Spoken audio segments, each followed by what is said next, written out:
दोस्तों, इस्तकबाल है आपका हमारे चैनल अली नूर में। मैं हूं आपका दोस्त मोहम्मद नूर नज़र। आज का जो टॉपिक है वो है डॉक्टर्स को लेके।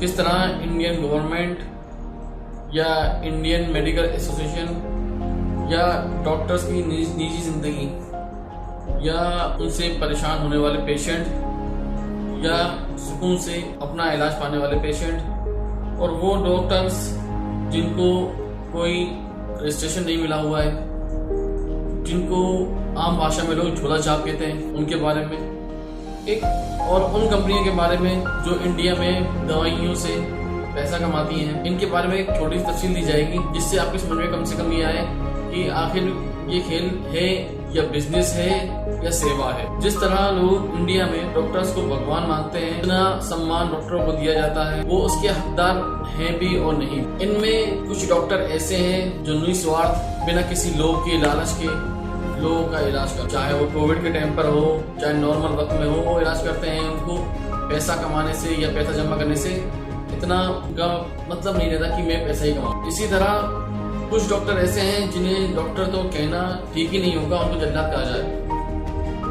जल्लाद का जिस तरह काम होता है कि कोई भी फांसी के फंदे पर आए, उसका काम है उसको लटका देना और मार देना, चाहे वो बेगुनाह हो, चाहे वो सजा का हकदार हो, चाहे वो बच्चा हो, औरत हो, बूढ़ा हो, जवान हो, पैसे वाला हो, गरीब हो, उससे किसी को लेना देना नहीं है। उसका काम है सिर्फ फांसी पर लटका देना। इसी तरह कुछ डॉक्टर ऐसे भी हैं जिनको मतलब नहीं कि बीमारी छोटी है, बड़ी है, पेशेंट गरीब है या अमीर है, उनको सिर्फ बेवजह की जांचें लिखना, उनके ट्रीटमेंट को लंबा खींचने के लिए बड़ी बड़ी महंगी दवाइयां लिखना और उनको बर्बाद करना असल मकसद होता है। सिर्फ हमें पैसा मिलना चाहिए।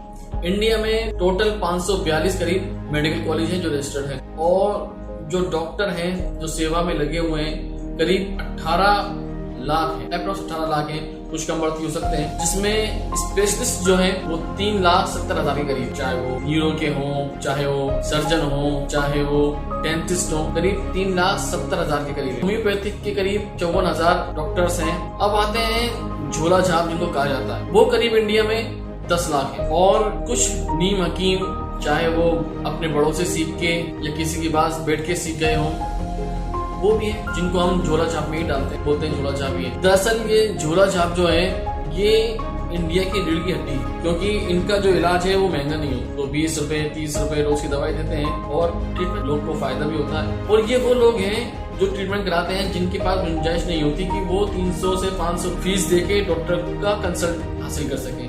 फिर उसके बाद वो जांचें कराएं उस बीमारी के लिए, फिर उसके बाद वो महंगी से महंगी दवाइयां लें, वो अफोर्ड कर ही नहीं सकते। ये झोला छाप जो है, जो 30 रुपए या 20 रुपए की दवाई देते हैं, शुरुआती लक्षण देखकर जो स्पेशलिस्ट ऐसे बन जाते हैं कि वो किसी डॉक्टर के पास सीखे हैं, बैठ के देखा है, कंपाउंडर है, वो बाद में ही इस काम को करते हैं। लेकिन ये असल में रीढ़ की हड्डी है। अगर ये ना हो तो बहुत बड़ी आबादी लोग बिना इलाज के मरे, ये हकीकत है। अच्छा, इसमें दिक्कत कहाँ पर है? इंडिया इतना बड़ा देश है, 130 करोड़ की आबादी है, कुल 18 लाख डॉक्टर, जिसमें कुल 29 एम्स हैं, और एम्स भी ऐसे हैं कि जहाँ आम आदमी का नंबर ही नहीं आता। जो बड़ी बीमारियां हैं वो तो वैसे ही इलाज नहीं करा पाता, पहुंच ही नहीं पाता, उसकी पहुंच ही नहीं हो पाती। बड़े बड़े मिनिस्टर, ऑफिसर्स, इनके नंबर ही मुश्किल से आते हैं एम्स में, ये कहिए उन्हीं के नंबर आते हैं। अब दिक्कत कहाँ पर है इसमें? दिक्कत ये है कि एक डॉक्टर जो किसी प्राइवेट मेडिकल कॉलेज में डॉक्टर बना है, वो मिनिमम 1 करोड़ से 2 करोड़ रुपए खर्चा करके डॉक्टर, अगर स्पेशलिस्ट बनता है तो और ज्यादा खर्चा पड़ सकता है। जो इंसान 2 करोड़ रुपए खर्च करके डॉक्टर बना है, तो उसके दिमाग में एक बात और भी है कि भाई ये 2 करोड़ जो मैंने खर्च किए हैं, मेरे बाप ने खर्च किए हैं, तो मैं इसके 5 करोड़ जरूर बनाऊंगा 2 साल में, ये पैसे मुझे निकालने। तो वो आप सोचे कि वो डॉक्टर इलाज तो करता है, लेकिन दवाइयों की कमीशन, जांचों की कमीशन, और वो दवाइयां जो उसको 1 रुपए में भी मिल सकती थी, वही दवाइयां 10 रुपए में लेनी पड़ रही है मरीज, क्योंकि उसको अपनी कमीशन सेट करनी है। अगर वो ऐसा नहीं करेगा तो वो सोचेगा कि मैंने जो 2 करोड़ खर्च करे थे वो कहां से निकालूंगा। ये पहले ही कमी है हमारे सिस्टम में। अब दूसरी कमी समझिए, जो लोग ट्रीटमेंट कराने चाहते हैं वो स्पेशलिस्ट के पास जब भी जाते हैं जब वो देख लेते हैं कि हमारी जेब में पैसे हैं कि हम इलाज अफोर्ड कर सकते हैं तो जाएं, या फिर इसलिए जाते हैं कि वो झोला छाप को दिखा के थक चुके होते हैं, उनसे फायदा नहीं हो रहा। आम आदमी तो जा ही नहीं पाता, जो गरीब तबका है वो कहाँ से जाए। मेरे सामने एक छोटी सी मिसाल है, जहाँ हम रहते हैं, हमारे बचपन से एक डॉक्टर हैं, उनका नाम बोलना सही नहीं है, लेकिन मुझे अच्छे से याद है कि आज भी बच्चों की दवा 3 रुपए की और बड़ों की दवा 5 रुपए की देते हैं और लोग फायदा होता है। और मुझे इस बात को देखते हुए करीब 20 से 25 साल मुझे खुद हो गए कि वो पहले 1 रुपए की बच्चों की और 2 रुपए की बड़ों की दवा देते थे। आज उनका रेट बढ़ गया है तो 3 रुपए की बच्चों की और 5 रुपए की बड़े इंसान की दवा। और लाइन लगी होती सुबह से शाम तक, जब तक वो बैठते हैं। घंटों उनके क्लिनिक के आगे लोग बैठे होते हैं, दूर दूर से आते हैं और फायदा होता है। ये कहिए कि ऊपर वाले ने जो शक्ति है दुनिया को जो चला रही है, उसने उनके हाथ में शिफा दे रखी है। जो वो दवा देते हैं उससे लोगों को फायदा होता है और लोग ठीक होते हैं। पहले तो ये कॉन्सेप्ट समझ में आना चाहिए हम लोगों को कि डॉक्टर्स भगवान है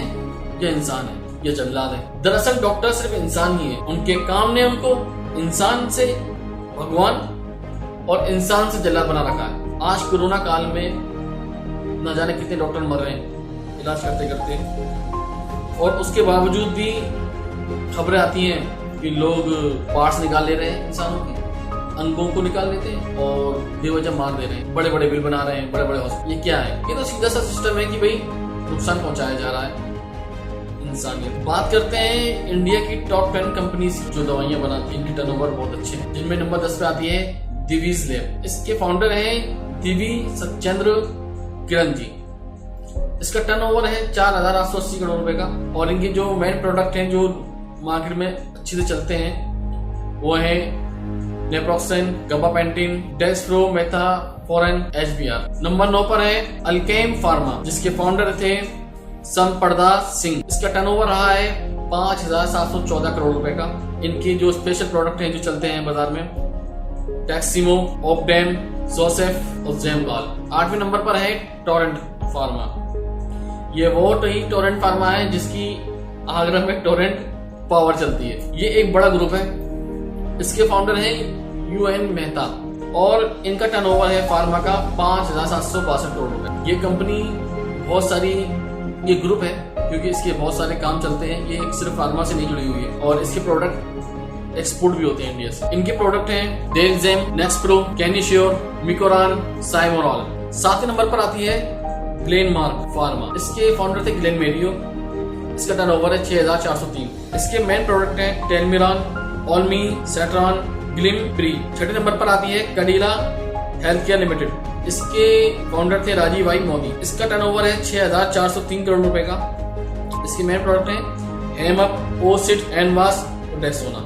इसके बाद 5वें नंबर पर आता है डॉक्टर रेड्डी लैब। ये 1984 में बनी और इसके फाउंडर थे कट्टम अंजी रेड्डी। इसका टर्नओवर है 14,500 करोड़ रुपए। इसके जो प्रोडक्ट हैं वो है नाइस, एटरैक्स, ओमेजी, सेटरॉल और स्टैनलो। ये जिन कंपनियों के भी मैं प्रोडक्ट बता रहा हूँ, इनकी जो प्रोडक्ट मैंने बताए हैं ये मेनली बाजार में चलते हैं। इनके अलावा इनके हजारों प्रोडक्ट बाजार में हैं जो चलते हैं, कम चलते हैं, एक्सपोर्ट भी होते हैं, जेनरिक भी बनाते हैं ये लोग। इसके बाद आती है 4थे नंबर पर सिप्ला। ये इंडिया की सबसे पुरानी कंपनी है। 1935 में इसको अब्दुल हमीद ख्वाजा साहब ने नींव रखी थी। इसका टर्नओवर है 16,362 करोड़। इसके बारे में एक स्पेशल बात यह है कि ये कंपनी जितनी पुरानी है उतनी लोगों की हमदर्द भी है, क्योंकि ये कंपनी सोशलिस्ट भी है। ये अपना प्रॉफिट लोगों की सेवा में भी लगाती है, डोनेशन में भी लगाती है।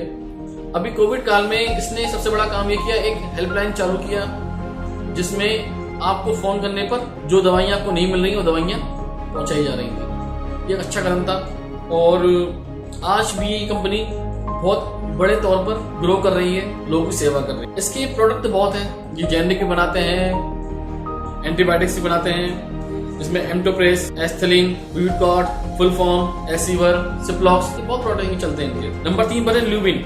ल्यूबिन जो है 1968 की बनी कंपनी है। ये पुरानी कंपनियों में इसके जो मालिक थे वो देशबंधु गुप्ता जी हैं। 16,718 करोड़ रुपए का इसका टर्नओवर है। इसके जो प्रोडक्ट हैं सॉफ्टबाग, एक्टिवेट, ल्यूपिजाइन, डॉक्सेफ और जेनरिक दवाइयां भी बनाते हैं। नंबर 2 पर है ऑरोबिंदो फार्मा। इसके जो फाउंडर हैं राम प्रसाद रेड्डी जी, 1986 ये फर्म है। इसके जो प्रोडक्ट हैं फास्टाविन, लेमीवॉक्स, स्टेवेक्स, वेस्टालिन और इसका टर्नओवर है 19,564 करोड़। नंबर 1 पर है सन फार्मा। इसके फाउंडर थे दिलीप सांघवी जी। 29,066 करोड़ रुपए का टर्नओवर है। इनके प्रोडक्ट हैं स्पोलिडेक्स, मिटास, प्रोमिप्लेक्स और न जाने हजारों प्रोडक्ट इनके ऐसे हैं जो मार्केट में चलते हैं। ये छोटी सी डिटेल आपको इसलिए दी गई है, इनमें 10 कंपनियों के मैंने मेन नाम बताए हैं और सिर्फ एक कंपनी के बारे में बताया कि जो कंपनी लोगों की सेवा सोशल तौर पे भी करती है। अभी जान के आपको हैरत होगी इसमें टॉप 10 में आने वाले 5 साल में एक कंपनी का नाम और जुड़ जाएगा, डेफिनेटली नाम जुड़ जाएगा, वो रिलायंस कुछ टाइम पहले ही घुसा है फार्मा में और उसको मालूम है कि फार्मा कंट्रोल कैसे करनी है और सत्ता का हाथ तो उनके साथ पहले से ही है। तो टॉप 10 में आप देखेंगे जब रिलायंस आने वाली है, उसकी जो प्रोडक्ट है वो महंगे प्रोडक्टों में है, जिसमें एल्बुमिन है। अब बात आती है कि जेनरिक दवाइयां सस्ती होती हैं और ये दवाइयां महंगी क्यों हैं इन कंपनियों की, या जो भी प्राइवेट कंपनियां हैं की दवाइयां महंगी क्यों हैं। दरअसल जो कंपनी जेनरिक बनाती है उसका प्रचार नहीं करती, उसका प्रमोशन नहीं होता है, कुछ नहीं होता। और जो कंपनियां का रिप्रेजेंटेटिव लगते हैं जिनके लिए कमीशन लगती है मोटी मोटी डॉक्टर्स के लिए, वो जाहिर सी बातें महंगी हो जाएंगी। और ये सिर्फ एक ऐसी लाइन है मेडिकल की जिससे गवर्नमेंट डरती है, या ये कहिए गवर्नमेंट को बांध रखा है इन लोगों ने। अगर किसी तरह का कोई भी एक्शन लिया जाता है ये तो हाहाकार मचा देते हैं पूरे इंडिया में। आपको मालूम है ब्लैक मनी की स्टार्टिंग कहां से होती है? इसका एक मैं छोटा सा उदाहरण देता हूं आपको। एक डॉक्टर है जिसकी फीस 1000 रुपए है, जो दिन में 50 से 100 मरीज देखते हैं सुबह से शाम तक। आपने 1000 रुपए दिए, आपने सिर्फ पर्चा लिया और आप वो पर्चा लेके दवाई लिखवा कर आ गए जांच, आपको कोई रसीद तो नहीं मिली 1000 रुपए। अब वो 1000 रुपए से 100 मरीज देखने पे उसके 1 लाख रुपए पर डे के होते हैं, वो ब्लैक मनी है। क्योंकि इसकी डिटेल डॉक्टर देते ही नहीं है इनकम टैक्स में कि मैंने जितने मरीज देखे, क्या उनकी डिटेल देते हैं डॉक्टर? कभी नहीं देते।